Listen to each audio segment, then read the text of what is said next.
Terima kasih Dr. Raisa. Selamat sore saudara-saudara sekalian. Hari ini kita akan melakukan update kembali data COVID-19 yang kita himpun dari kemarin pukul 12.00 WIB sampai dengan hari ini tanggal 7 Juli 2020 pukul 12.00. Pemeriksaan spesimen yang kita lakukan pada periode kemarin sampai dengan hari ini sebanyak 17.816 spesimen. Sehingga total yang sudah kita periksa sampai dengan saat ini adalah 946.054 spesimen. Dari pemeriksaan hari ini kita dapatkan penambahan kasus terkonfirmasi COVID-19 sebanyak 1.268 orang. 1.268 orang, sehingga totalnya menjadi 66.226. Kalau kita perhatikan sebaran penambahan kasus tersebut, diantaranya adalah dari Jawa Timur melaporkan 280 kasus baru dan 118 sembuh. Kemudian yang kedua adalah Sulawesi Selatan dengan 218 kasus dan 45 sembuh. DKI Jakarta melaporkan 190 kasus baru dan 241 sembuh. Jawa Tengah 140 kasus baru dan 50 sembuh, serta Jawa Barat 79 kasus baru dengan 45 sembuh. Ada 19 provinsi yang hari ini melaporkan kasus baru di bawah 10 dan ada 5 provinsi yang hari ini melaporkan tanpa ada penambahan kasus. Di antaranya adalah Kalimantan Utara, Kepulauan Riau, Sulawesi Tengah, Lampung, dan Nusa Tenggara Timur. Beberapa provinsi yang melaporkan jumlah sembuh lebih banyak dibanding dengan kasus baru yang dilaporkan, di antaranya adalah Kalimantan Selatan. Hari ini melaporkan 67 kasus namun sembuh 107 kasus. Bali 40 kasus baru dan 60 sembuh. Papua 30 kasus baru dan 35 sembuh. Maluku 26 kasus baru dan 33 sembuh. Kalimantan Timur 6 kasus dan 16 sembuh. Sumatera Barat 5 kasus baru dan 10 sembuh. Sulawesi Tenggara 3 kasus baru dan 11 sembuh, kemudian Aceh 1 kasus baru dan 2 sembuh. Saudara-saudara, kalau kita lihat pada angka testing yang dilakukan, maka secara nasional jumlah testing kita memang baru mencapai 3.394 testing per 1 juta penduduk. Angka ini adalah angka rata-rata nasional, namun ada 5 provinsi yang angka testingnya cukup tinggi. Di antaranya DKI telah melakukan tes sebanyak 26.527 tes per 1 juta penduduk. Sumatera Barat 9.124 tes per 1 juta penduduk. Bali 8.870 tes per 1 juta penduduk. Sulawesi Selatan 6.288 tes per 1 juta penduduk dan Papua 5.440 tes per 1 juta penduduk.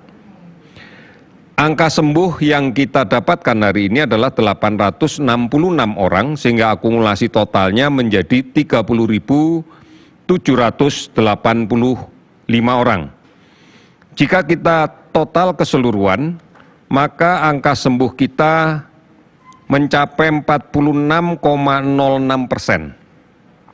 Memang angka ini masih di bawah rata-rata global sebanyak 56,55%. Namun ada 19 provinsi yang memiliki angka sembuh di atas rata-rata global yaitu 56,55%. Bahkan ada 9 provinsi dengan angka sembuh sudah melebihi 80% kasus. Di antaranya di Provinsi Riau, Kalimantan Barat, Sulawesi Tenggara, Kalimantan Timur, Kepulauan Riau, Gorontalo, Yogyakarta, Sumatera Barat, dan Bangka Belitung. Kasus meninggal hari ini 68 orang, sehingga totalnya menjadi 3.309 orang. Kalau kita hitung secara global, angka kematian pada kasus COVID-19 ini berkisar 4,99%. Relatif sedikit lebih tinggi dibanding dengan angka global pada 4,64%.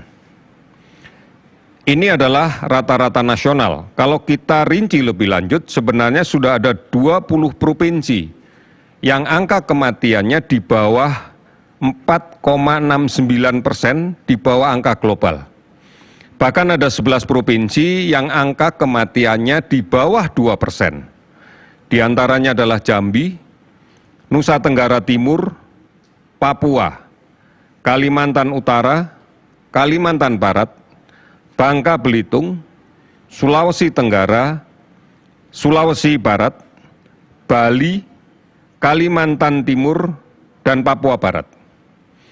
Saudara-saudara, tentunya angka ini kita harapkan akan terus turun dengan semakin baiknya layanan kesehatan yang diberikan di rumah sakit. Saat ini dilaporkan 456 kabupaten kota yang telah terdampak COVID-19 di 34 provinsi. Kita masih melakukan pemantauan terhadap ODP sebanyak 38.702 orang dan pengawasan yang ketat pada pasien dalam pengawasan sebanyak 13.471 orang.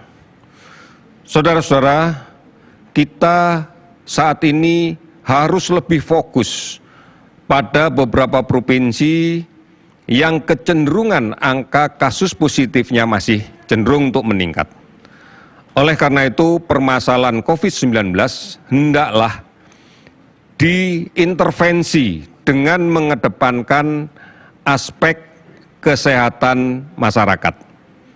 Peran serta masyarakat menjadi faktor penentu di dalam pengendalian ini. Karena apabila pengendalian di tengah masyarakat bisa kita laksanakan dengan sebaik-baiknya, dengan mematuhi protokol kesehatan secara disiplin, terus-menerus dan bersama-sama, maka beban layanan rumah sakit akan menurun. Kita sadari sekarang bahwa rawatan penderita COVID tidak murah dan tidak mudah.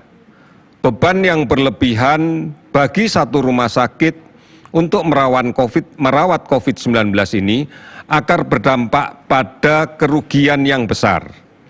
Beberapa tenaga kesehatan kita terdampak ini dan kemudian gugur dalam menjalankan tugasnya. Ini kesedihan kita bersama. Ini duka kita yang mendalam. Karena dengan demikian pasti akan mengurangi kapasitas rawatan yang ada di rumah sakit. Ini yang harus menjadi perhatian kita bersama. Duka ini tidak harus kita panjang-panjangkan. Oleh karena itu, mari seluruh masyarakat yang menjadi tulang punggung pengendalian COVID-19 ini, jalankan protokol kesehatan dengan sebaik-baiknya. Kita yang bisa menghentikan sebaran ini, tetap gunakan masker dengan cara yang benar, jaga jarak setidak-tidaknya lebih dari 1 meter, dan rajin mencuci tangan. Ini satu-satunya cara yang bisa kita lakukan. Peran saudara-saudara sekalian menjadi penentu di dalam memutuskan rantai penularan COVID-19 ini. Sudah cukup banyak provinsi yang terkendali dan kita harus menjaga terus tanpa kemudian mengendorkan upaya kita untuk beradaptasi dengan kebiasaan yang baru. Kita pasti bisa dan kita yakin bisa melakukan ini secara bersama-sama. Saudara-saudara, terima kasih dan selamat sore.